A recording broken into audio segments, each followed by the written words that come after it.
In Caligula's Rome, sex was no longer desire, it was law. The emperor turned intimacy into an instrument of rule, recording every humiliation like a tax. A father sold his daughter, a husband signed away his wife, and the empire called it worship. 5 atrocities, sanctified as divine service, redefined power, erasing the line between pleasure and punishment. The chronicles called it madness. The ledgers prove it was policy. If you value truth over myth, subscribe. When the ledger closes, the bodies still speak. The corridors of Caligula's palace no longer echoed with the voices of senators or the pulse of politics. They pulsed instead with the sounds no empire wanted to hear: choked sobs, trembling footsteps, and the rhythm of power devouring its own people. Inside what was once called the heart of Rome, pleas for mercy became as routine as tax payments. Every night, names were logged, ranks recorded, bodies priced, all entered into imperial ledgers as if suffering were a civic duty. What later historians called madness was never illness. It was administration, a carefully structured system with officials, records, hierarchies, and rates. It was a machine that converted intimacy into obedience, and obedience into revenue. In Caligula's Rome, sex was governance. He didn't destroy through bloodshed. He destroyed through consent, coerced, recorded, and priced. But monsters are rarely born from nothing. Before the empire learned to fear him, it had worshipped him. Caligula, the adored little soldier of the legions, was once a living promise. When Emperor Tiberius, the paranoid tyrant, died, the people poured into the streets, singing his name as if dawn had finally come. He cut taxes, freed prisoners, opened banquets for the poor, and walked among the people without guards. For the first time in years, Rome exhaled. They didn't realize they were celebrating the man who would later measure degradation with the precision of an accountant. He had learned early that survival required performance. He had watched his father, the heroic Germanicus, die of poison, his mother exiled, his brothers executed or imprisoned. The boy who survived understood one brutal truth: in Rome, harmlessness was armor. So he learned to smile, to act, to appear harmless, until power arrived and the mask became his weapon. When he finally ascended the throne, Caligula wore generosity like a costume. Tax cuts, amnesties, grand public games, gestures of mercy that hid a growing fracture inside him. The senators called it the dawn of a golden age. But within the palace walls, something else began to move. The tremor of a mind reshaped by fear and deceit, now testing the limits of what he could own. From that moment, desire ceased to be private. It became public ritual, imperial decree, and punishment disguised as faith. Rome once defined love as duty to the gods and loyalty to the emperor. Caligula simply took that duty to bed. Ix. After Caligula's coronation, Rome seemed reborn. The people shouted his name as if invoking a god of mercy finally returned from exile. He abolished unpopular taxes, restored exiled citizens, and reopened temples long abandoned during Tiberius's reign. Coins were minted bearing his smiling face, stamped with words like pietas, devotion, purity, duty. To the weary citizens of Rome, he wasn't just an emperor. He was redemption made flesh. But redemption has a price. In the autumn of 37 CE, that price arrived in the form of a mysterious illness. For weeks, Caligula burned with fever so violent that palace doctors tied him to the bed to stop his body from breaking itself. He hallucinated gods standing at his bedside, Jupiter, Mars, Venus, whispering secrets about eternal power. One attendant later wrote that the young emperor called himself the chosen vessel and ordered sacrifices to himself before losing consciousness again. When he finally opened his eyes, something behind them had changed. The warmth that once made Rome adore him had vanished. His voice grew slower, quieter, almost reverent, but not with faith, with certainty. The certainty of a man who believed he had crossed the boundary between mortal and divine. The first signs seemed harmless. He ordered the heads of statues of Roman gods replaced with his own likeness. The Senate laughed nervously. Many assumed it was an eccentric artistic whim. But soon after, couriers arrived with scrolls declaring the emperor a living deity, the embodiment of Jupiter on earth. Citizens were instructed to address him not as princeps, first citizen, but as Dominus et Deus, Lord and God. At first, Rome played along. The empire had long been accustomed to divine flattery. Augustus was the son of a god after all. But Caligula's version of divinity was different. It wasn't metaphorical, it was administrative. Temples were required to include his image on their altars. Priests had to record prayers addressed to him. Every sacrifice in the empire had to begin with his name. In those first few months after his recovery, Caligula tested the machinery of faith like a new weapon. He visited temples not to pray, but to rewrite their rituals. When he stood before the statue of Jupiter, he demanded that the priests bow first to him. When a priest hesitated, he was stripped of his title and replaced within the hour. He began to merge Rome's religious bureaucracy with imperial accounting.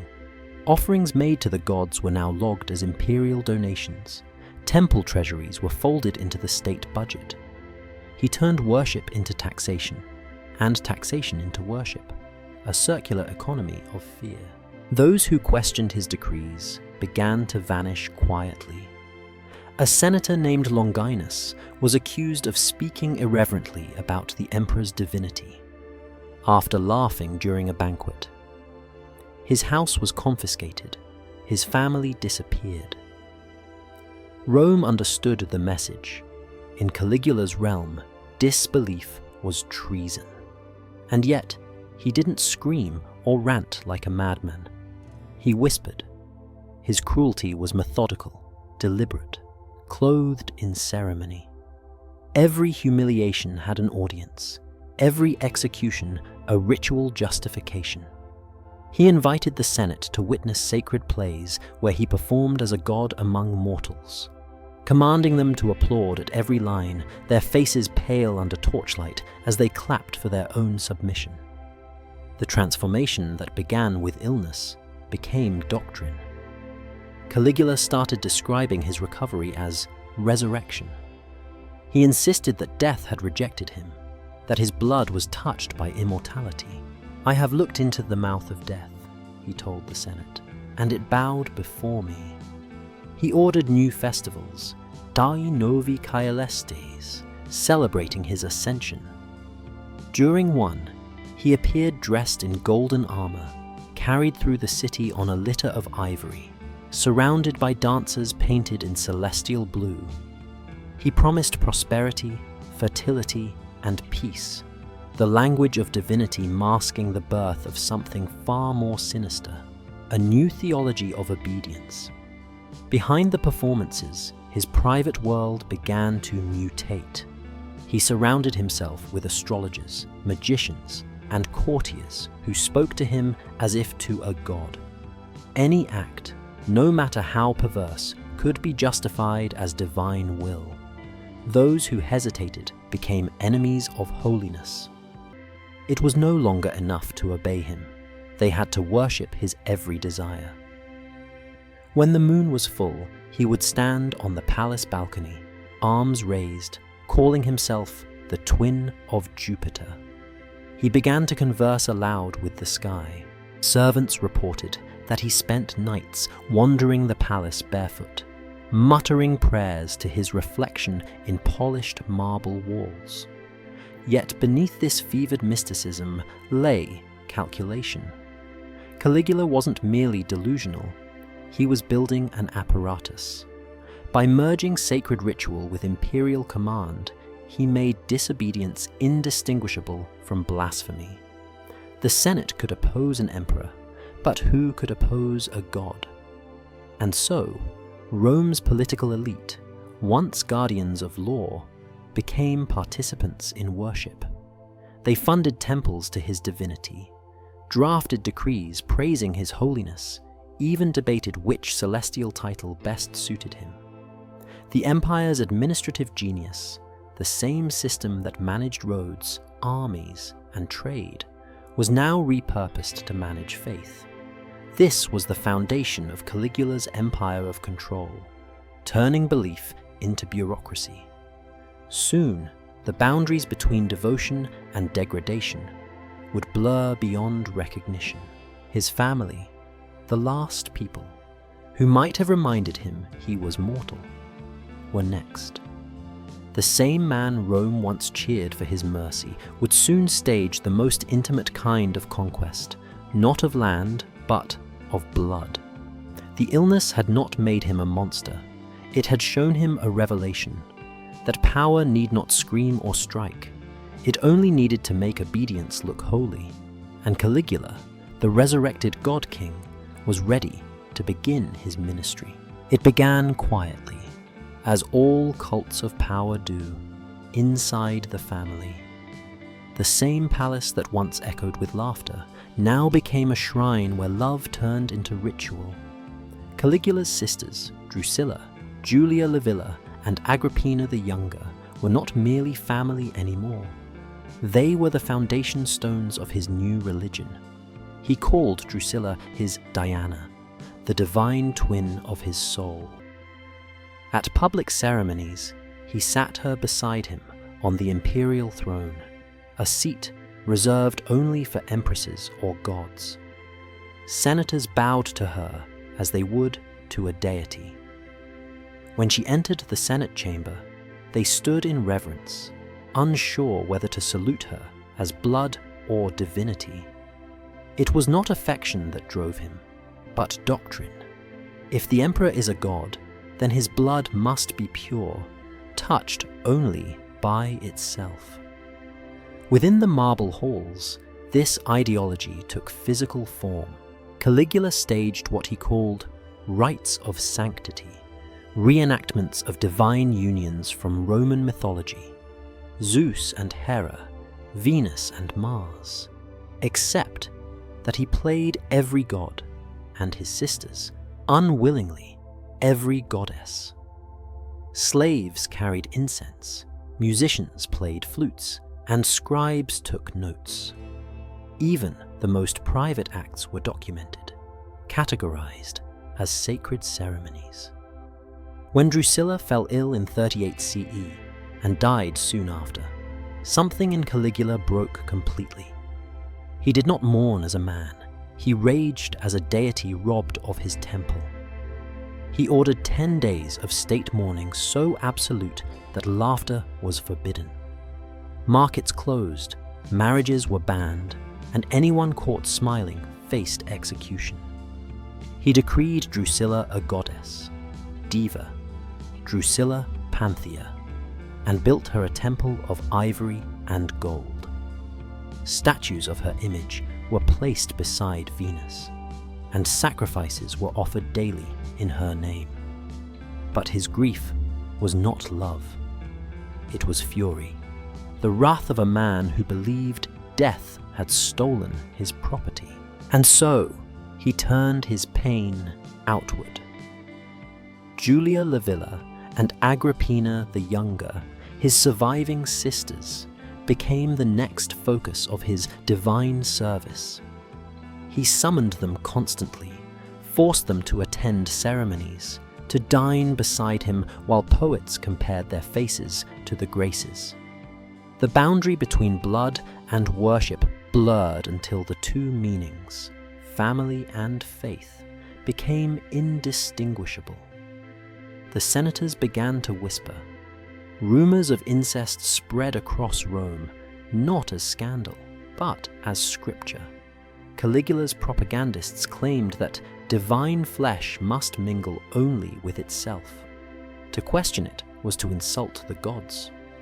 When one philosopher dared to quote an old republican law forbidding incestuous unions, he was executed the next morning, his body displayed with a placard reading, "Enemy of the Sacred." This was the pattern of Caligula's reign. Every act of corruption baptized in religious language, every cruelty disguised as sanctity. He even extended his theology to the empire's women of rank. Daughters of senators, wives of generals, priestesses of old temples, all were summoned to the palace under decrees bearing the imperial seal.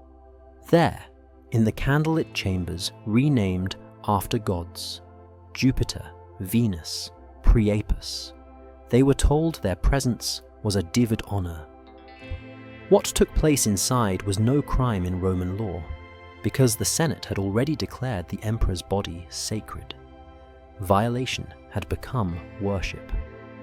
Caligula observed everything from a golden throne, his stylus in hand, taking notes as if conducting an audit of souls.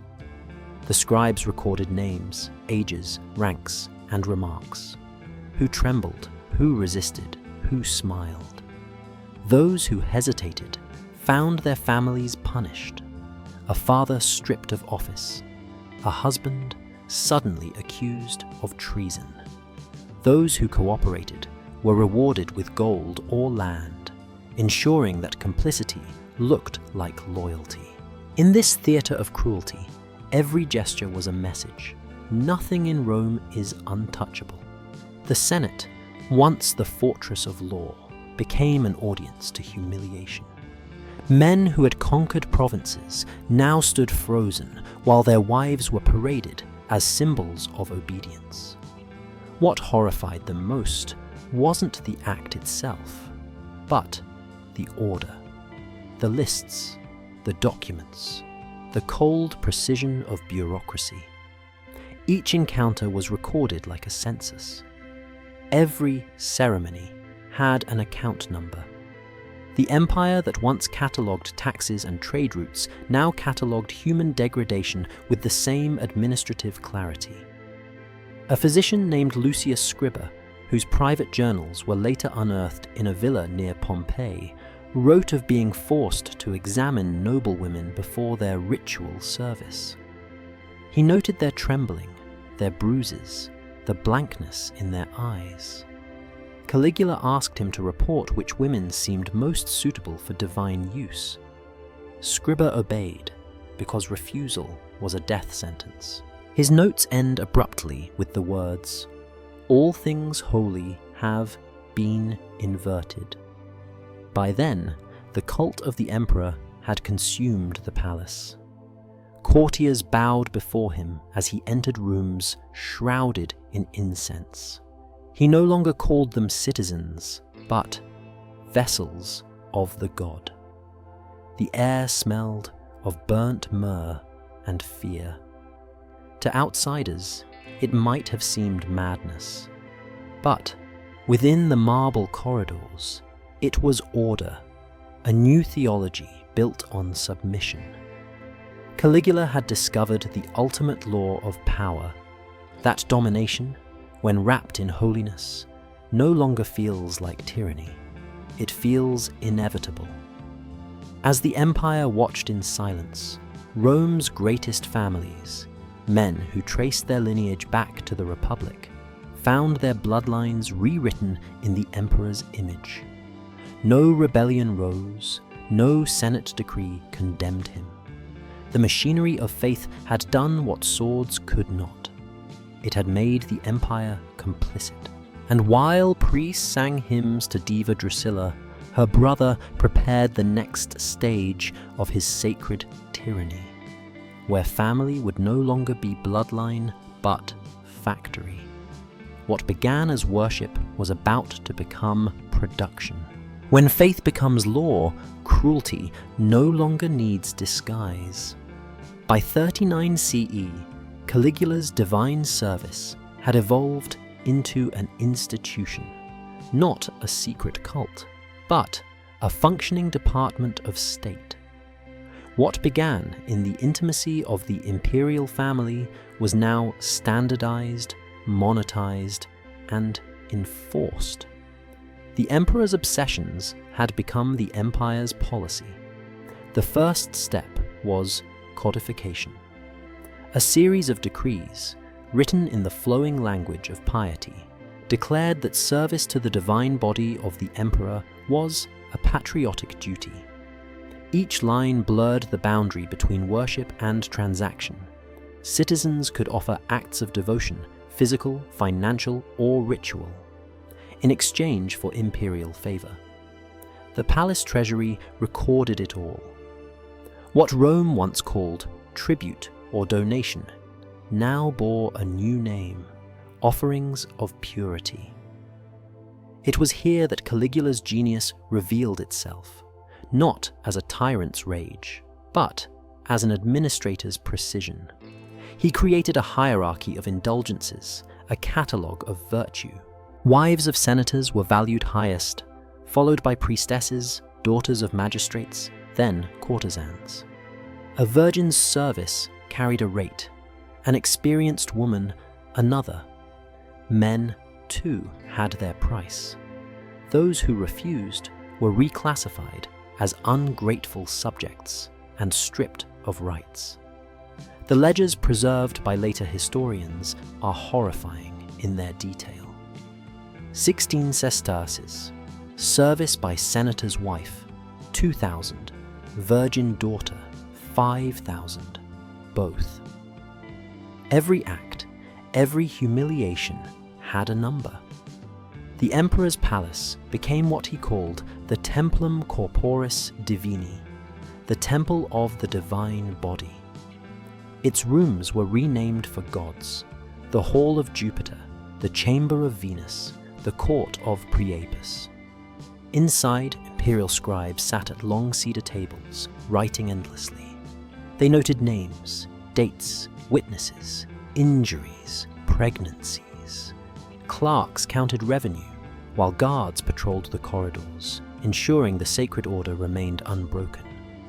What looked like madness from the outside was logistics within. There were schedules, shifts, and rotations. One corridor was reserved for the preparation of participants, baths of myrrh and rose oil to purify them. Another for the ritual itself, complete with musicians and torches.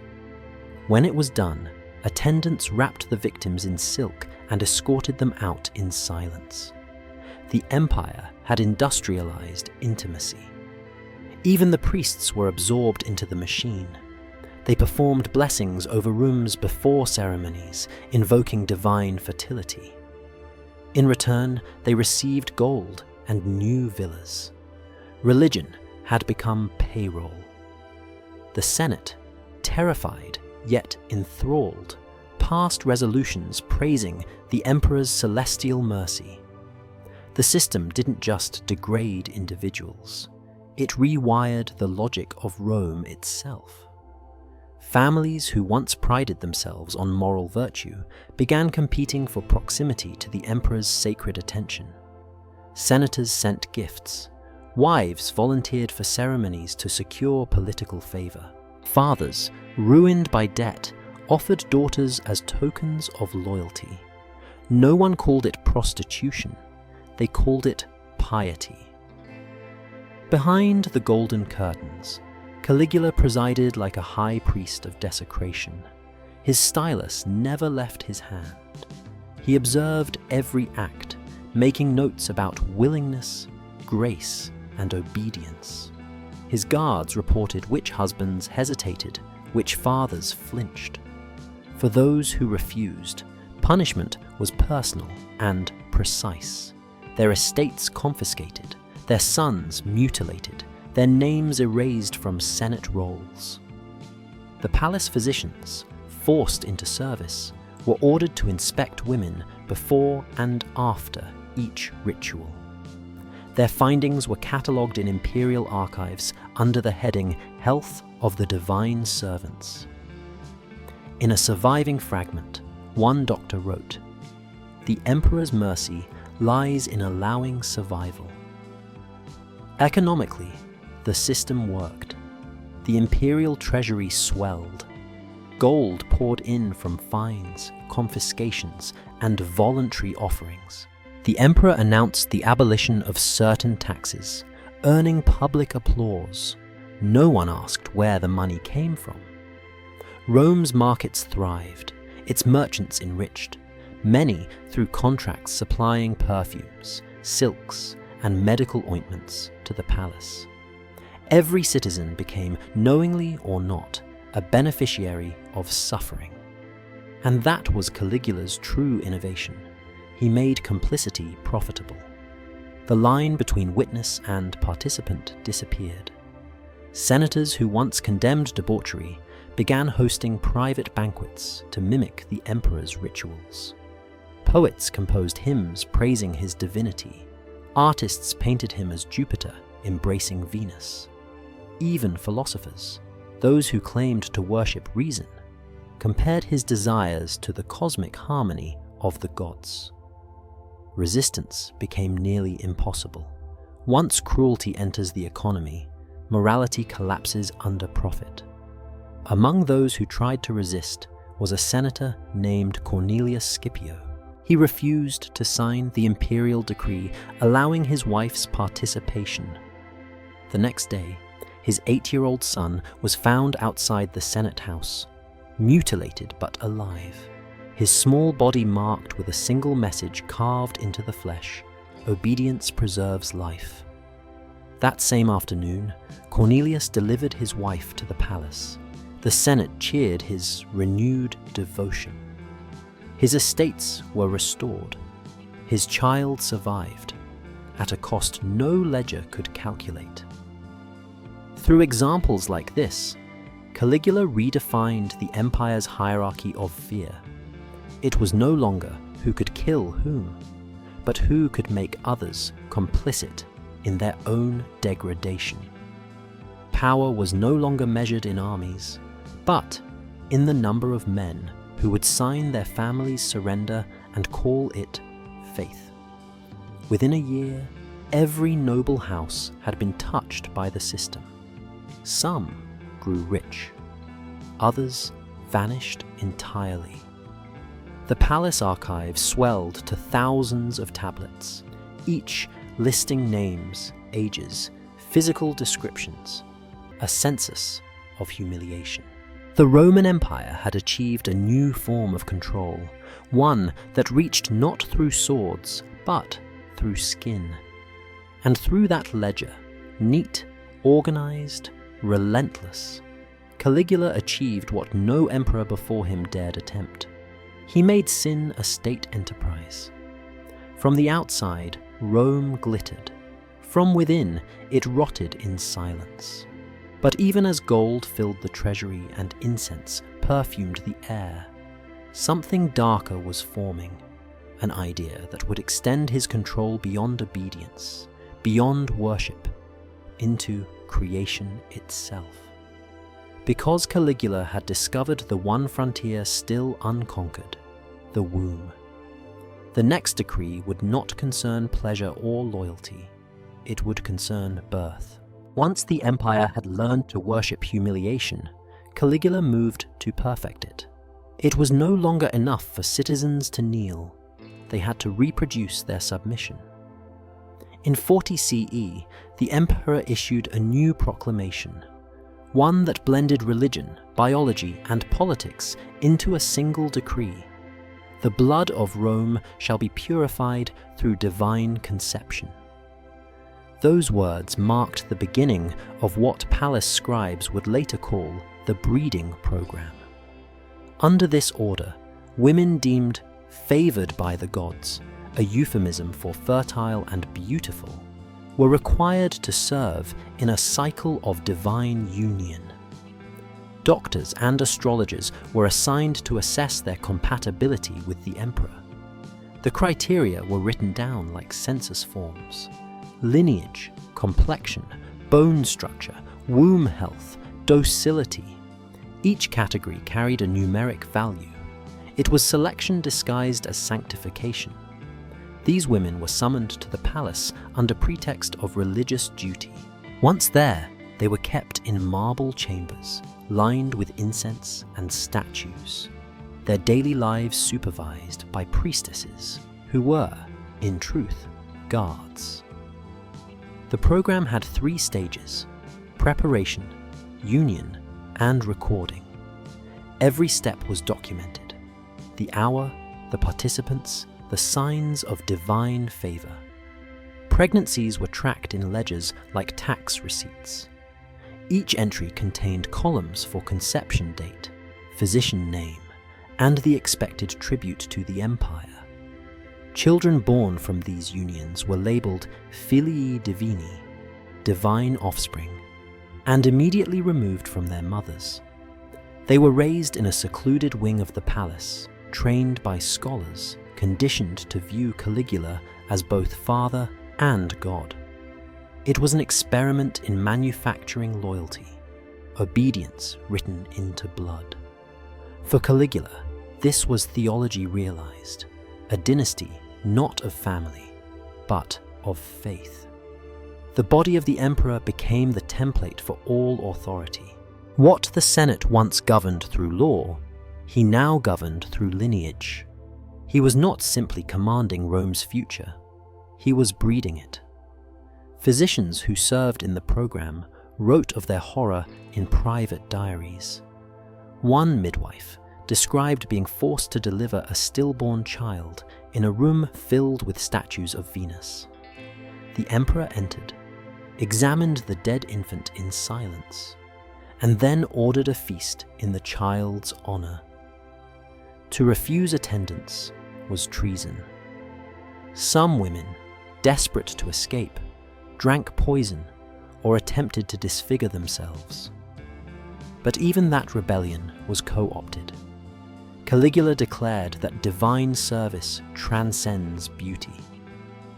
Those who scarred themselves were paraded in the temple as symbols of purification through suffering. A mutilated body became proof of devotion. To sustain the program, Caligula established a network of agents across the empire, inspectors of virtue, tasked with identifying potential candidates. They combed through the provinces, collecting reports from governors and temple priests. Even distant families in Hispania and Syria began receiving sealed summons written in the emperor's hand. No woman, however far, could be sure she would not be chosen. Economically, the machinery ran flawlessly. Each pregnancy triggered gifts, payments, and festivals. Merchants thrived, selling perfumes and silks for the rituals. The imperial treasury profited from offerings made for the safety of divine mothers. Once again, Rome learned that atrocity could be monetized. And through it all, Caligula stood serene, describing himself as the gardener of souls. In public, he performed blessings over infants presented as divine heirs. In private, he reviewed reports of miscarriages and births like a general inspecting his army. Every success reaffirmed his belief that he had conquered the last domain of mortality, creation. The psychological brilliance and horror of his system lay in how it inverted morality. He made participation feel inevitable, even righteous. Fathers told themselves they were serving Rome. Mothers whispered that their suffering had purpose. Slaves carried infants to the temple steps with trembling hands, repeating the phrase written above the altar: "The God is fertile. Through him we live." But the human toll was immense. Many of the women never recovered. Records mention chronic illnesses, suicides, disappearances. Physicians quietly buried deformed infants born from incestuous unions. Still, the rituals continued, expanded even, until the palace resembled less a court than a laboratory.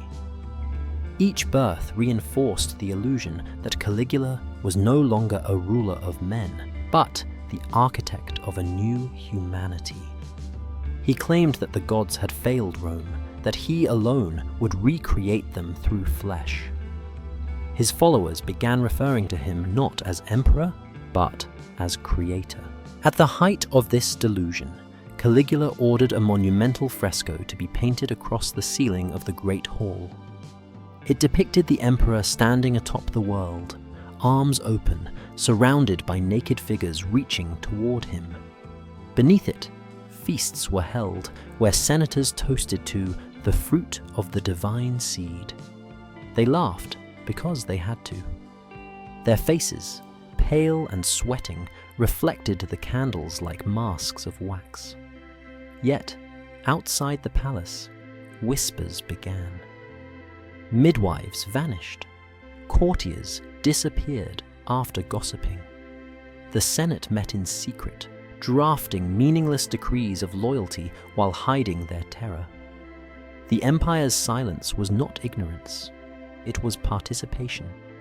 Rome's greatness had once been built on law, the idea that civilization meant restraint.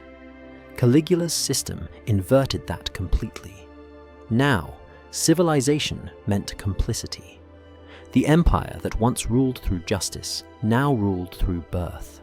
The emperor had weaponized creation itself. Still, Caligula believed the gods demanded more. Birth had replaced worship. But even that, he thought, must be made spectacle. It wasn't enough to control lineage. He wanted to stage it, to make the empire watch. And so the next evolution of his theology was prepared. Ceremonies performed under the open moon, where the sacred, the sexual, and the political would merge into one. Rome's faith was about to become entertainment. Caligula always said the gods preferred to watch. By the year 40 CE, his obsession with performance reached its final form, a theatre where the empire's faith, lust, and fear converged into one continuous spectacle. He called them the lunar rites, but those who survived them remembered a different name whispered in the dark: the games of the flesh. They began as private ceremonies in the gardens of the Palatine.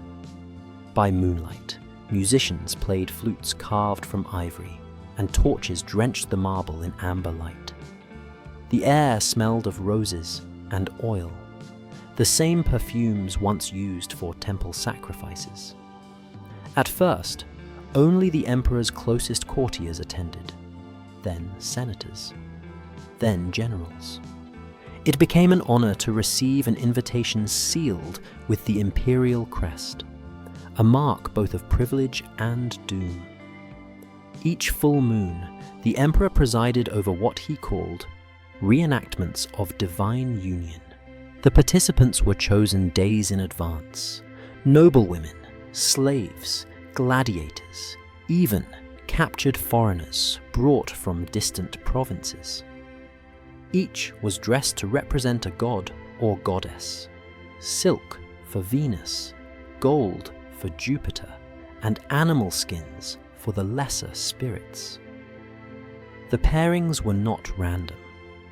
Caligula dictated them personally, claiming that Jupiter himself revealed the combinations to him in dreams. The rites followed an exact choreography. At a signal, the strike of a bronze gong, the participants entered the arena built within the palace gardens. The emperor sat upon a gilded throne shaped like an altar, flanked by priests and scribes. He held a slender baton topped with the image of Priapus, the god of fertility. With each gesture of that baton, another act began. He orchestrated everything. Who touched whom, when to move, when to cry out. The scribes seated below recorded each sequence like clerks at a market. They noted the duration, the enthusiasm of participants, the witnesses present. For Caligula, every breath of pain or pleasure was data, every body a page in his living scripture. What was worshipped in those nights was not the gods, it was hierarchy. Senators sat in galleries, forced to applaud as their wives and daughters played the roles assigned to them. Those who faltered were replaced mid-ceremony. Those who fainted were revived with vinegar and ordered to continue. Guards patrolled the perimeters, swords drawn, ensuring that no one left before the emperor dismissed them. Witnesses later wrote that Caligula's face during these rites was eerily calm, not aroused, not joyful, but contemplative. To him, this was theology in motion. The empire stripped to its core truth. That power was permission. What separates man from God, he once declared, is not purity, it is authority. By the third month, the lunar rites had become public. The emperor converted a small amphitheatre within the palace into what he called the Temple of the Living Gods. Invitations were distributed among the elite, each engraved with the words, "Participation is praise." It was not a suggestion. During one such ceremony, the emperor introduced new performers, gladiators known for their brutality, Nubian captives taken from the frontier, and even trained beasts, leopards, bears, and dogs. The line between ritual and punishment dissolved. Some acts ended in blood, others in death. When one woman, a senator's wife, screamed for mercy, Caligula simply raised his baton. The musicians stopped. The emperor smiled and said, "The gods do not grant mercy to their worshippers." Then he ordered the music to resume. It was no longer faith. It was administration through terror. The empire adapted quickly. Merchants sold charms said to protect those chosen for service. Apothecaries thrived on concoctions promising endurance or numbness. Physicians offered treatments to restore purity after participation. Even poets composed verses about the sacred ecstasies of the moon. Every layer of Roman society found its profit in the emperor's rituals. The rites themselves grew into full processions. On the night of the full moon, Caligula led a parade from the Capitol to the Palatine, dressed in silver armor, flanked by torchbearers. At his command, drums thundered through the streets as citizens were ordered to chant, "The god descends, the world is renewed." The chant echoed across the Tiber, rising and falling like waves of submission. But beneath the rhythm of obedience ran a quiet current of fear. Servants whispered of strange disappearances, of participants who never returned, of children born from the rites who were hidden away or disposed of. The palace physicians worked endlessly. Their records overflowed with entries labeled divine exhaustion, fatal ecstasy, or necessary purification. For the Senate, there was no line left to defend. The emperor had turned their wives into priestesses, their sons into attendants, and their honor into a currency. Those who refused were exiled or destroyed. Those who complied told themselves it was temporary, that no tyranny could last forever. But, in private, they wept for a city that had forgotten shame. One witness, an accountant assigned to document offerings, described it best in a letter later found buried under the palace floors. He has built a temple out of our silence. Each cheer, each song, each coin, a stone in the monument we cannot stop building. That was the genius of Caligula's system. He didn't just rule by fear. He made fear feel sacred. Every atrocity became a ceremony, every humiliation a duty. The empire itself was now the stage, and every Roman, actor, spectator, or victim, was part of the script. As the rites expanded, the emperor began preparing something even greater, a festival to eclipse all others. He called it the Night of Renewal, a spectacle that would unite heaven and empire in one act of cosmic rebirth. To the people, it was another festival. To Caligula, it was revelation. The night he would finally prove that even gods bleed for his will. And when that moon rose, Rome would learn the cost of watching. On the 24th night of January, 41 CE, the moon rose over Rome like a blade. The air was sharp, metallic, and still. Inside the Palatine Amphitheatre, thousands of torches burned, casting ripples of light over marble and blood.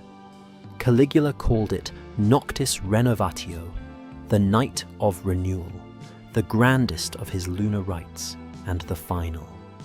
Invitations had gone out weeks earlier, sealed with the imperial crest. Attendance was not optional. Every senator, general, and noble family was summoned. They came draped in silks, faces powdered and trembling, clutching offerings of gold and perfume, talismans against the spectacle they dreaded to see. For the emperor had promised that this night would mark the rebirth of the divine order. The amphitheatre itself had been transformed into a temple of spectacle. The floor was covered in white sand mixed with crushed pearls. Above, frescoes of gods mating under the gaze of the moon shimmered in candlelight. An enormous banner hung behind the emperor's throne, embroidered with a single phrase: "Through the flesh, the world is remade." At the stroke of midnight, the trumpets sounded. Drums followed, slow, deliberate, echoing like a heartbeat.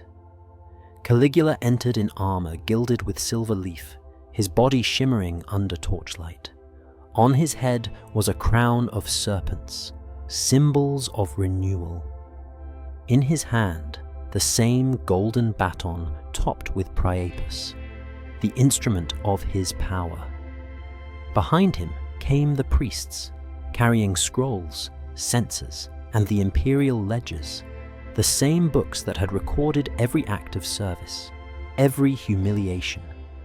The ledgers were placed upon the altar like scripture. Caligula looked upon them with affection. "Tonight," he proclaimed, "Rome shall witness the unity of heaven and empire, the God made manifest in every obedient soul." Then came the victims. From beneath the arena gates, a procession emerged. Noble women dressed as goddesses, their wrists bound with golden cords, gladiators chosen for their beauty and strength, and among them, small groups of boys and girls dressed in white, carrying lilies. They had been raised within the palace, children of the breeding program, their faces expressionless, eyes trained never to meet their father's gaze. A hush spread across the crowd. The musicians began to play, a soft rhythm of flutes and drums.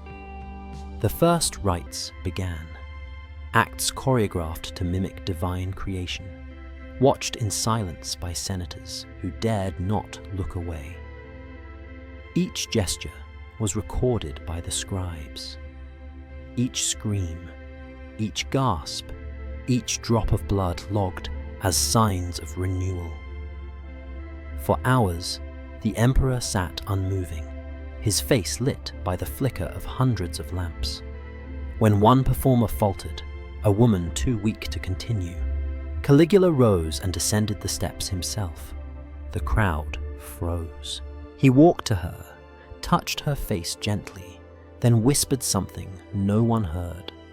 She smiled briefly before a guard slit her throat.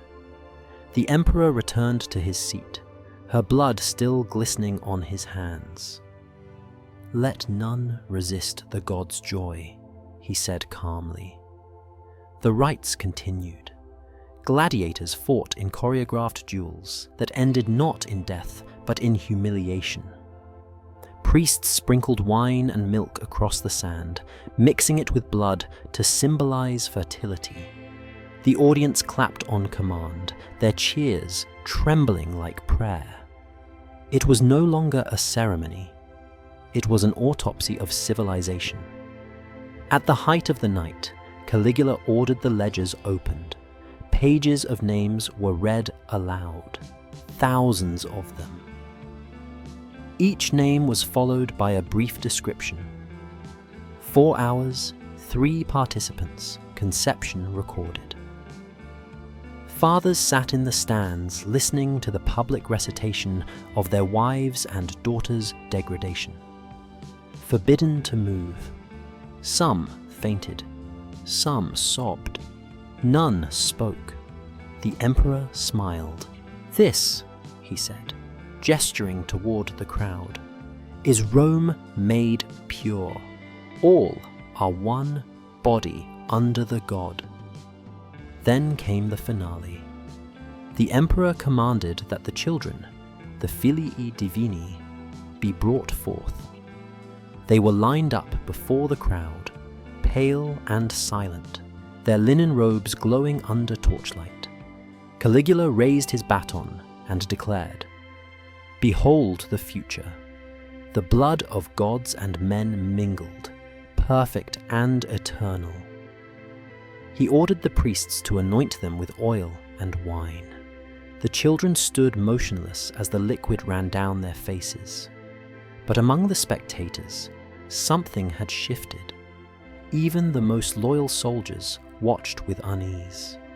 Among them was Cassius Chaerea, a captain of the Praetorian Guard, a veteran once humiliated by the emperor, mocked for his voice, and commanded to perform demeaning tasks.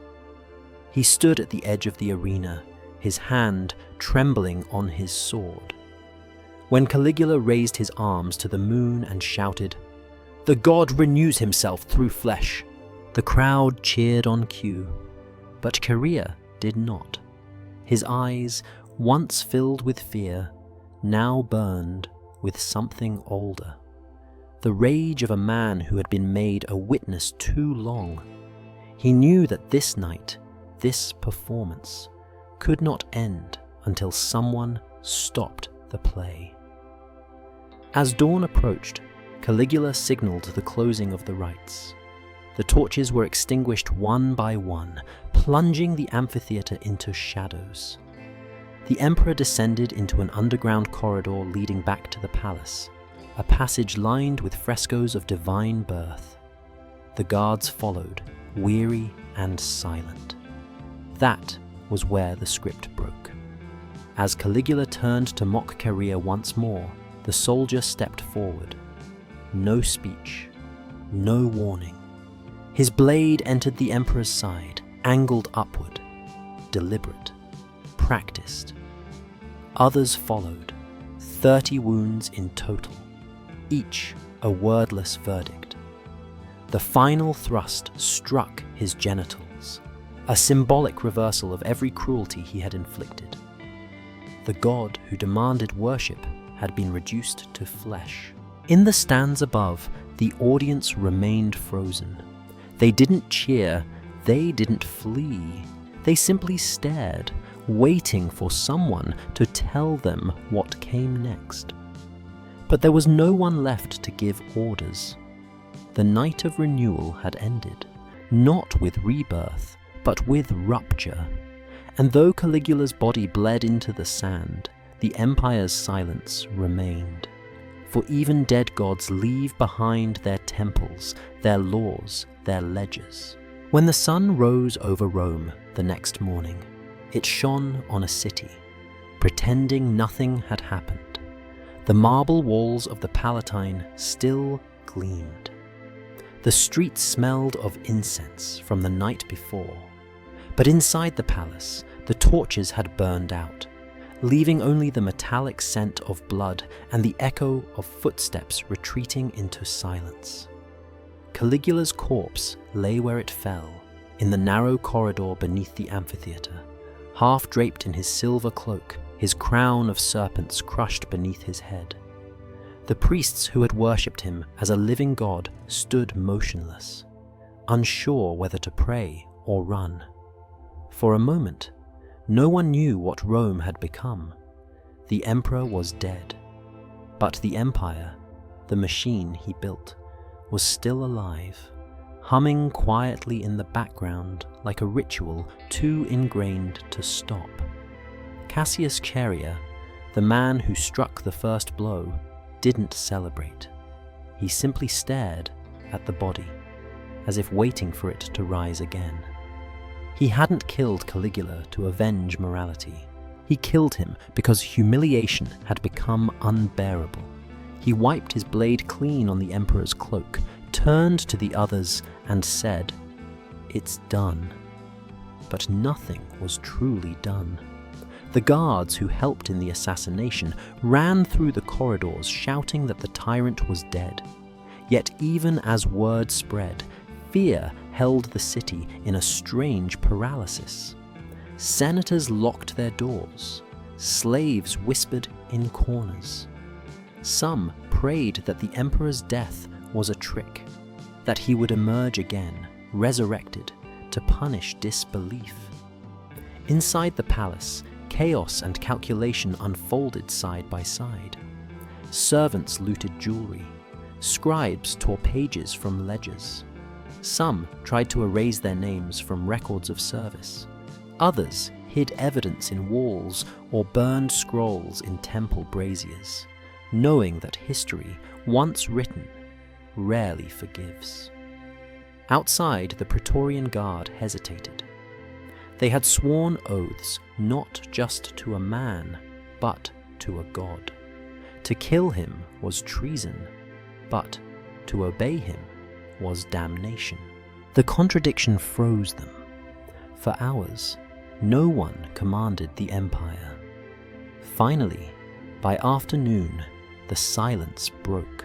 Soldiers dragged the emperor's wife, Melonia Caesonia, from her chambers. She was executed without trial. Their young daughter, Julia Drusilla, barely more than a child, was killed soon after.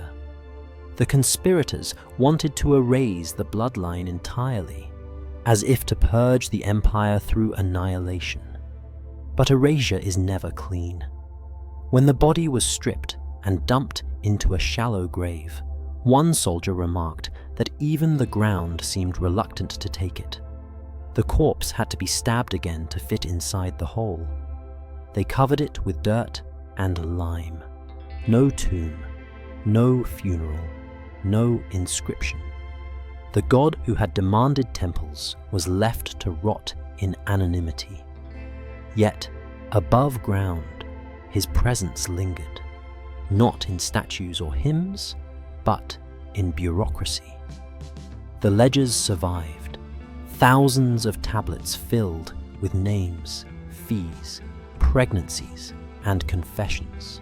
They were too valuable to destroy. Records of transactions, taxes, and property rights intertwined with the empire's finances.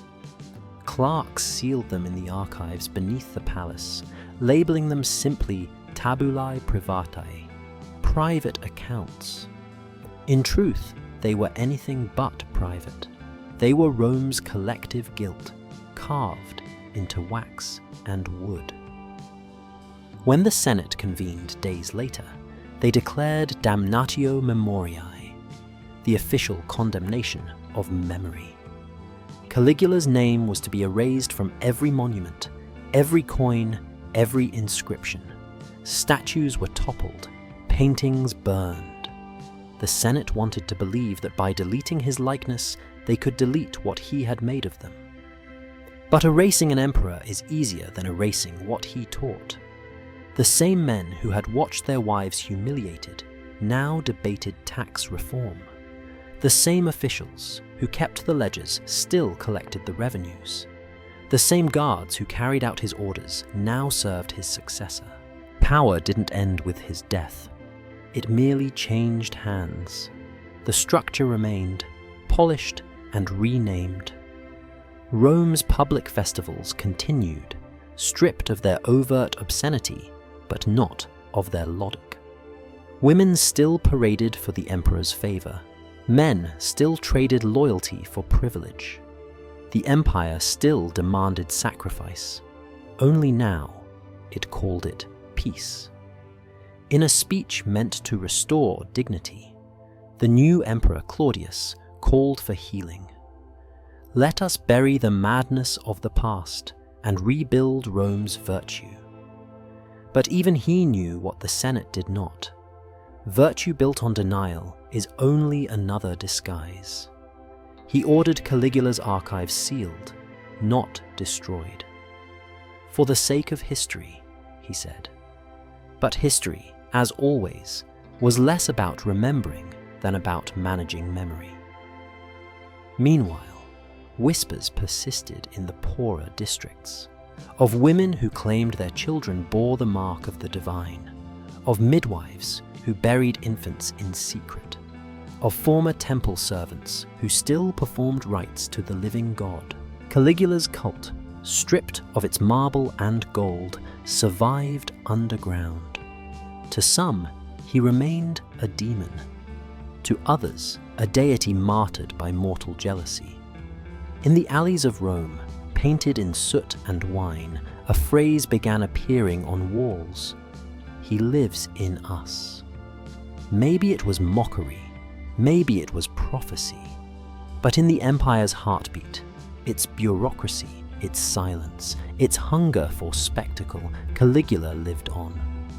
Every empire that turns cruelty into administration carries his shadow. Every ruler who sanctifies obedience writes a new chapter in his ledger. The men who killed him did not end his reign. They completed it. Because Caligula's truest legacy was not in his body, but in the idea he proved, that once an atrocity becomes routine, it no longer needs a god to sustain it. It sustains itself. And Rome, the eternal city, had just learned how eternal depravity could be. For years after Caligula's death, the empire pretended it had awakened from a nightmare. His name was outlawed, his statues melted, and his portraits buried beneath new marble. Yet, within the quiet corners of Rome, his shadow persisted, not as memory, but as inheritance. Because the children lived, the filii divini, the divine offspring born of the emperor's breeding program, were not all killed in the purge. Too many had been born, too widely dispersed, too bureaucratically entangled. Their existence was inconvenient, not heretical. Some had been adopted by noble families to mask shame, their origins erased from documents. Others were sold into slavery in distant provinces, renamed and repurposed as household attendants, courtesans, or servants of temples. The Senate never discussed them publicly. Officially, they didn't exist. But the archives beneath the Palatine told another story. Hidden among tax records and property deeds were entire sections labeled Filii Claudiani, renamed to honor Emperor Claudius, who succeeded Caligula. Yet, the handwriting, the birth dates, the codes, all belonged to the previous regime. Claudius had merely rebranded the horror, For the new emperor, destroying the children was unwise. They were too numerous, and many of Rome's elite were implicated in their creation. The easiest solution was silence. And so the children grew up in a world that denied their origin but bore its mark. They were described in whispers, unnaturally pale, eerily calm, their eyes a strange shade of amber that reflected torchlight like coins. Some were said to laugh at funerals or speak to invisible companions. Physicians called it hereditary derangement. The priests called it divine residue. One midwife's record, discovered centuries later in Herculaneum, recounts, "They came to me with a girl of 12. She did not cry when I drew blood for augury. She asked if gods could die, and when I said yes, she smiled and said, 'Then men can replace them.' Rome did not answer that question. It built monuments instead. Under Claudius and his successors, the empire revived its spectacles. Tamer, more polished, but born from the same logic. The amphitheaters reopened. The games of renewal were renamed festivals of peace. Senators praised the return of order, never realizing that order was Caligula's truest invention. He had turned violence into paperwork. His heirs only changed the signatures. The old ledgers became templates for new registries, lists of prisoners, slaves, entertainers, and citizens. The columns, name, rank, age, purpose, were identical. Bureaucrats who once recorded rights of service now logged contributions to the empire. Nothing had changed except vocabulary. And somewhere in those records, the children reappeared as adults, consuls, soldiers, even priests. The empire had digested its own shame and called it progress. One of them, Marcus Aelius Drusus, served as a scribe in the imperial treasury. He was known for his precision, his ability to balance impossible accounts. In one surviving letter, he wrote, "They think the empire survives by law. It survives by forgetting." He would know. His own birth had been one of the recorded unions 20 years earlier. The empire's silence was not just survival, it was strategy. Claudius, though publicly moral, continued to rely on the administrative systems Caligula built. The inspectors, the clerks, the secret archives, all remained. When questioned about their origins, he replied simply, "Rome does not destroy what functions." Meanwhile, across the provinces, the legend of the god emperor who made life from sin spread in distorted forms. In Gaul, he became a fertility spirit. In Egypt, a manifestation of Osiris. In Judea, a parable of divine punishment. Each version softened him, stripped his cruelty of context, until Caligula became myth, a mirror in which every culture saw its own reflection of authority. Back in Rome, the children were adults now, a generation raised in secrecy, fluent in silence. They populated the imperial administration, the priesthoods, the academies. They were intelligent, obedient, and disturbingly unshaken by the moral boundaries that once constrained their elders.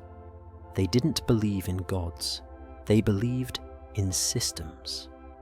It was said that one could recognize them by how they spoke, in measured tones, never passionate, as if emotion were inefficient. They treated law not as justice, but as logistics.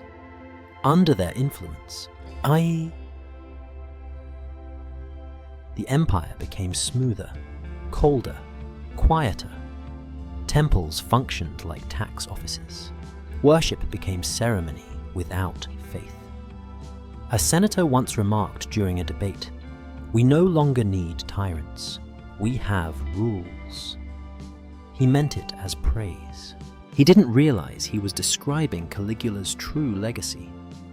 For what Rome had inherited was not a man's madness, but a method, the ability to turn moral collapse into routine. Each generation would refine it, streamline it, make it respectable.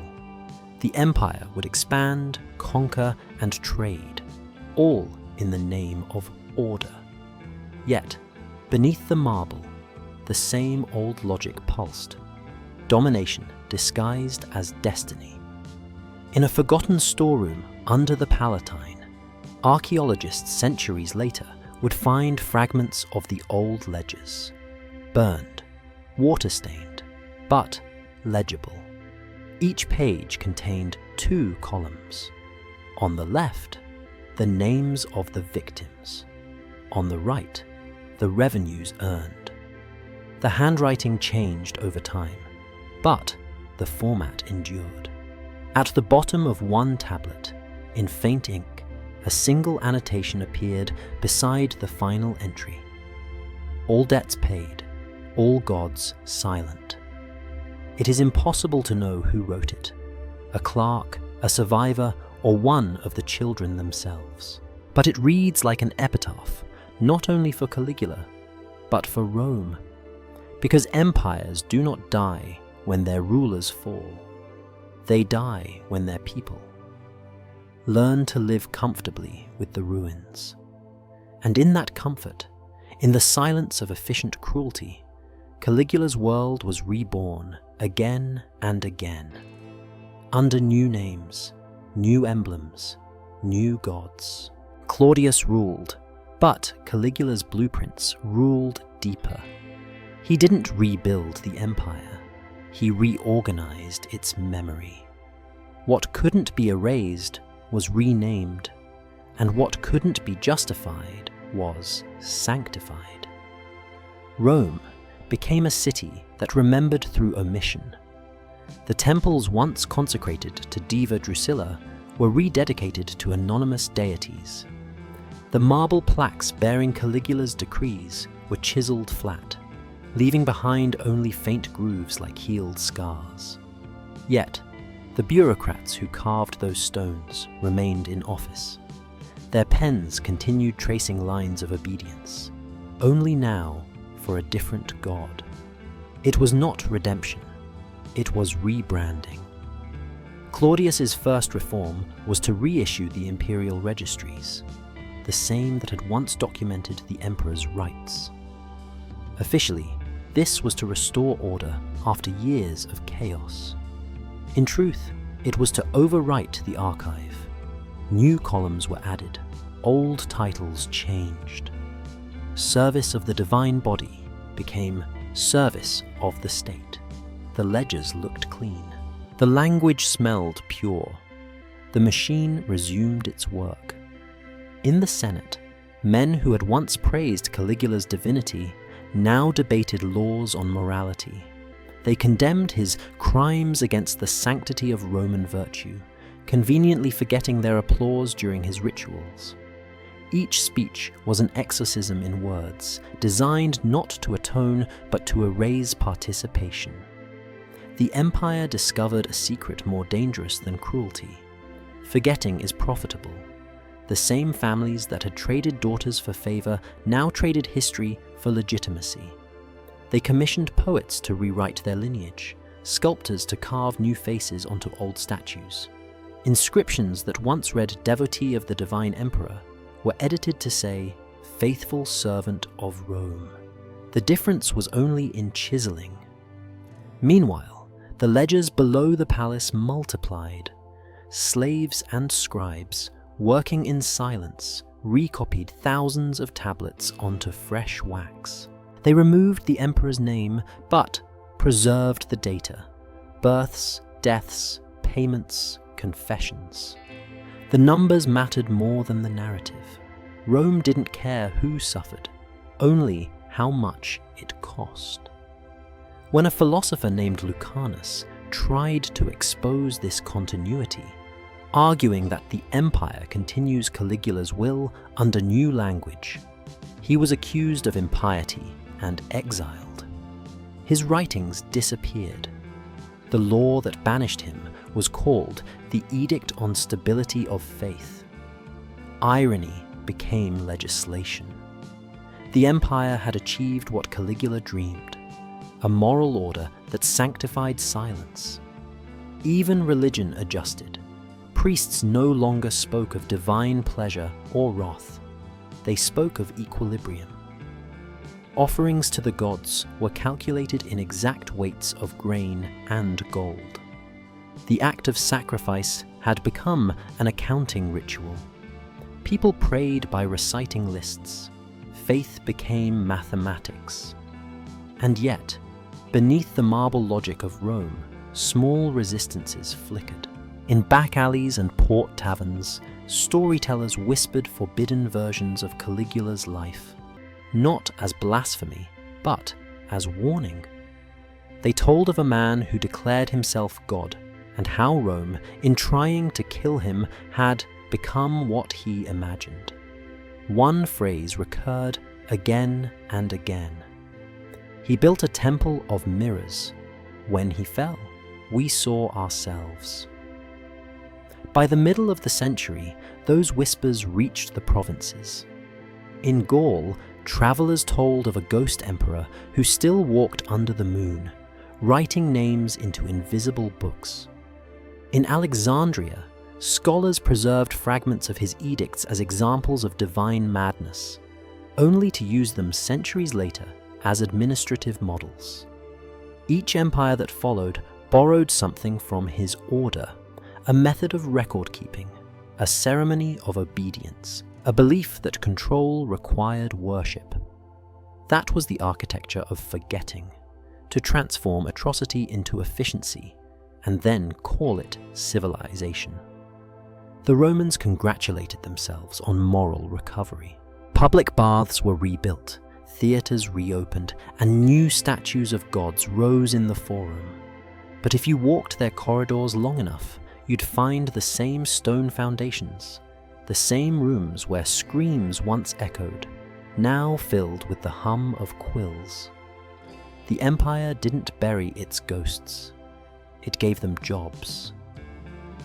The breeding program's descendants continued to serve quietly. Some entered the priesthood, others the bureaucracy. They were prized for their discipline, their absence of fear. To them, obedience was not moral, it was instinct. One historian later observed, "They obeyed not because they believed, but because belief was irrelevant." This was Caligula's triumph, not in his lifetime, but in the generations that followed. He had proven that power does not die with its wielder, it reincarnates through habit. Once cruelty becomes system, no revolution can cleanse it, only rename it. Claudius died decades later, poisoned by those closest to him. The empire mourned politely. Statues were draped, coins reissued, decrees proclaimed. Nothing changed. And when Nero ascended the throne, he inherited not just a crown, but a philosophy. The same ritual theatre, the same machinery of fear. He only added music. Centuries later, archaeologists would unearth fragments from this period, tax ledgers, court decrees, fragments of poetry. What they discovered wasn't evidence of decline, but of mastery. Rome had perfected the art of continuity through moral amnesia. The empire that had once crucified rebels now crucified memory itself. Somewhere in those archives, a marginal note appeared beside a reconstructed ledger, a clerk's private reflection, carved faintly into the wax. We no longer remember what was sacred or obscene, only what was recorded. That line, unsigned and anonymous, is the truest description of Rome's survival, and of Caligula's immortality. because oblivion was never his punishment. It was his inheritance. And Rome, even in its silence, still spoke his language. Centuries later, long after Rome's banners had fallen and its emperors turned to dust, archaeologists digging beneath the Palatine Hill uncovered something the chronicles had forgotten to mention. A chamber sealed in volcanic ash and lime. Inside were shelves of blackened wooden tablets, their wax long melted, the faint impressions of words still visible under the light of oil lamps. At first, the scholars thought they had found accounting records, inventories, taxes, construction budgets. But as they deciphered the impressions, a pattern emerged. Names. Women's names. Dates. Ages. Columns labeled duration, result, witness. And then, beside the final entries, a single word etched deeper than the rest. Consummated.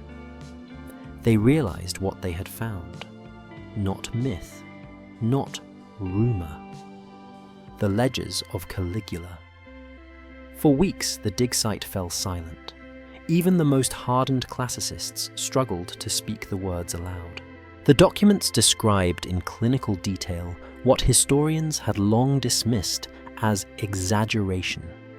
The organized rituals, the breeding decrees, the imperial tariffs on humiliation. There were pages listing physicians, guards, scribes, and witnesses, all with signatures. At the bottom of many entries appeared the seal of the imperial treasury. This was not insanity. This was administration. Among the tablets, archaeologists found fragments of correspondence. A letter from a physician to a senator begging release from service. The god commands we measure pain as devotion. My instruments are clean, but my soul is foul. Tell me, is silence piety or cowardice? It was dated to the same month Drusilla died. The discovery confirmed what ancient rumors had only whispered, that Caligula's reign was not merely a grotesque chapter of personal madness, but the logical conclusion of an empire that had confused order with virtue. What he built was not chaos, it was clarity. The ledgers proved that Rome's moral system could be turned inside out and still function flawlessly. Yet the true revelation came not from what was written, but from what was absent. Many pages ended mid-line, as if someone had stopped writing suddenly. Others bore marks of deliberate erasure, scratched wax, melted corners, entire sections blurred. One scribe seemed to have tried to destroy the record, then thought better of it. Beneath the damage, a few words remained legible. They told us the gods demanded it. I think we demanded it of ourselves. Even buried, the documents carried the same cold precision that had terrified Rome. The handwriting was steady, disciplined, detached, the script of a system that believed itself eternal. When news of the discovery reached the public, it sparked both fascination and denial. Politicians called it ancient sensationalism. Religious scholars urged caution, warning against projecting modern morality on the ancients. But the artifacts themselves refuted excuses. They were too meticulous, too bureaucratic, cruelty written in penmanship, neat enough for accounting. Museums displayed the tablets behind glass, their inscriptions half erased by time. Visitors whispered, reading the Latin like a curse resurrected. Journalists dubbed the exhibit "The Bones Still Speak." In one corner of the display sat a single ivory stylus recovered beside the ledgers. Its tip was worn smooth. Analysis showed traces of gold leaf and human skin embedded in the grain. It had likely been used by the emperor himself. The object became a symbol of how power, once ritualized, leaves its mark not only on flesh, but on tools. Scholars debated endlessly, was Caligula a product of madness, or of a rational state gone blind to empathy? The answer, whispered through centuries of evidence, was simpler and far more disturbing. He was both. Madness is what happens when a system becomes perfect, when cruelty operates so efficiently that no one can tell where obedience ends and evil begins. And so, the story of Caligula was rewritten, not as a singular horror, but as a mirror. Each empire since, from palaces to prisons to factories, had built its own version of his ledger. Systems that record, justify, and quantify human suffering in the name of progress. Historians noticed another pattern. Every society that studied him too closely found itself reflected in his methods. The ledgers were no longer ancient. They were prophetic. One archaeologist, leaving the site, wrote in her notebook, "We thought we were excavating the past, but it was digging us up instead." When the last tablet was catalogued and sealed away, the researchers stood among the ruins as evening fell. From the Palatine's height, the city glowed, cars, domes, and neon replacing torches. Yet, beneath that light, the same ground held the same bones. The empire had changed names, languages, gods, but not habits. Rome still counted, still catalogued, still worshipped order. Caligula's body was long gone, but his design endured, a system that survives every regime because it doesn't need a ruler, only routine. In the end, the tablets revealed what no historian had dared to say aloud, that the empire did not fall, it merely learned to smile. And under every civilization that claims to have outgrown him, the bones still whisper their accounting. Because some ledgers, once opened, never truly close. History likes to pretend that monsters end where their bodies do, that when a tyrant is buried, his shadow stays beneath the soil. But power doesn't die with men. It metastasizes through memory, bureaucracy, and the quiet will to obey. Caligula's empire didn't collapse, it was archived. After the discovery of the Palatine ledgers, scholars tried to contain their meaning with language. Ritualized abuse, state-organized depravity, religious hysteria.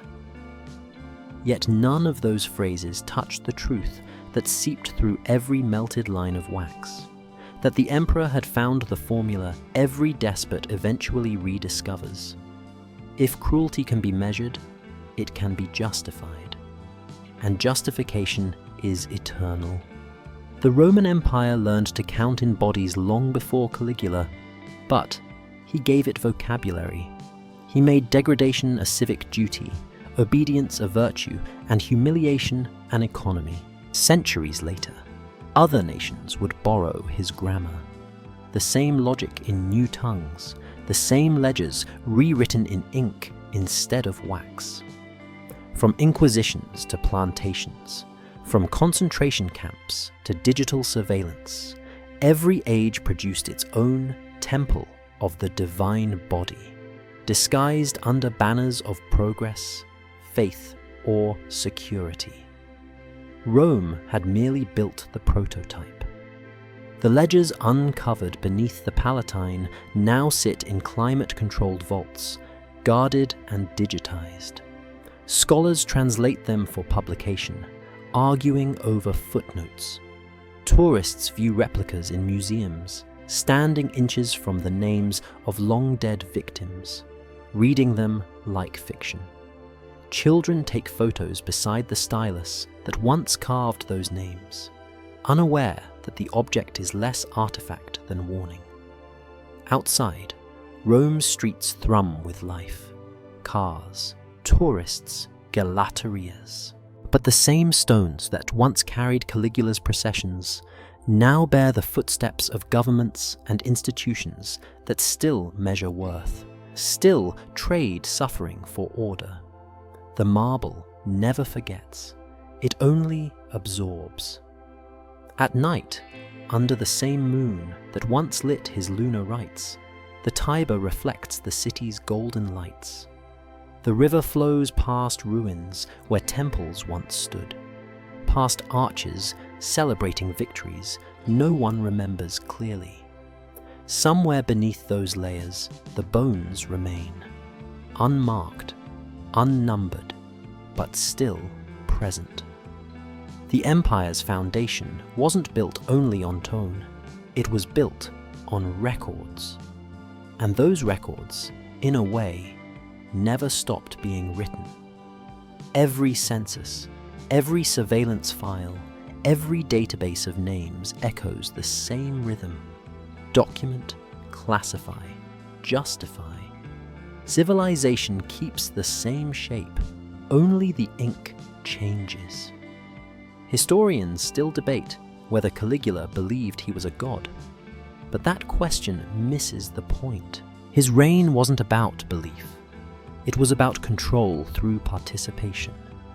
He made the entire empire complicit, teaching Rome that once sin is shared, no one can call it evil. He didn't destroy morality, he distributed it. That is why his story refuses to fade. Empires die, but procedures endure. The ledger, as a concept, a practice, a reflex, outlived its author. It taught power how to sanctify itself. One of the last notes found in the Palatine archive, written centuries after his death, was from a nameless clerk preserving the ledgers for study. It read, "I am told to guard these records so that we may learn from them, but I think we are guarding them because we cannot bear to let them go." That single sentence carries the paradox of history. We condemn cruelty by preserving it. We study horror until we adapt to its logic. Memory becomes anesthesia. Every retelling dulls the shock, until we can admire the architecture of atrocity for its efficiency. And that is how every civilization repeats Mahod's Rome's mistake. It confuses documentation with repentance. If you stand in the Roman Forum at dawn, when the crowds have not yet come, the air carries a strange quiet, not absence, but density, as though the city still holds its breath. The columns cast long shadows that fall across the ground like bars. In that silence, the past feels less like a ruin than a warning, a machine waiting to be restarted, because the ledger never truly closes. It waits for names, for witnesses, for new administrators who believe they're only doing their jobs. Caligula's reign ended in blood, but his design endures in paper, in law, in the impulse to count what cannot be priced. Each age writes its own version, more polished, more humane, more invisible. And when the ink dries, it whispers the same epitaph carved into his final ledger. All debts paid, all gods silent. History may call it Rome's tragedy, but it was always meant as a manual.